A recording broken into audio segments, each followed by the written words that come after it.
The New York Times, a former newspaper, is calling for more kink in kids' movies. No, you didn't mishear me. The paper's movie critic, Wesley Morris, had this to say about the latest Disney version of The Little Mermaid. The new live-action The Little Mermaid is everything nobody should want in a movie. Dutiful and defensive, yet desperate for approval. It reeks of obligation and noble intentions. Joy, fun, mystery, risk, flavour, kink. They're missing. What? No kink in the live-action remake of The Little Mermaid? We'll scratch that off my list of movies to see in the holidays with small children. I mean, it could have been such a great kids' movie if only it had contained a little more, sex. Seriously? What the hell is going on at the New York Times? And why the hell do we need kink in a kids' movie? Okay, I'm sorry. Here I go perpetuating the culture war again. The culture war, after all, is me asking the question, not the New York Times wanting to groom kinky kids. I would have thought that exactly 0 was the right amount of kink in a kids' movie. It's the Little Mermaid, after all, not the little 50 Shades of Sea.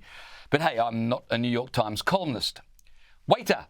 Yes, Mr. Morris? There's not enough kink in my soup. I'm giving the world another 6 months before things become so crazy that satire becomes impossible. Increasingly, every stupid idea becomes true before you can mock it. Let me consider the New York Times critique of The Little Mermaid one more time. Joy, fun, mystery, risk, flavour, kink. They're missing. One of those things is not like the other. Sometimes you should just stop after the 5th noun.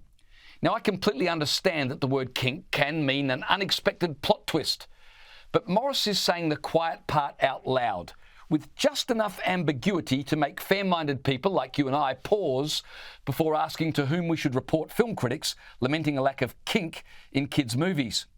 Now, a sub-editor might have reworded Morris's intro for clarification. Joy, fun, mystery, risk, flavour, twists and turns, they're missing. Now, that would have worked. But they decided to go with kink, and they knew exactly what they were doing. So, what did you think of The Little Mermaid? Could have been a little more, groomy. Sex positivity and childhood should never, ever be mixed. Yet there seems to be no shortage of people questioning this taboo or willing to challenge it.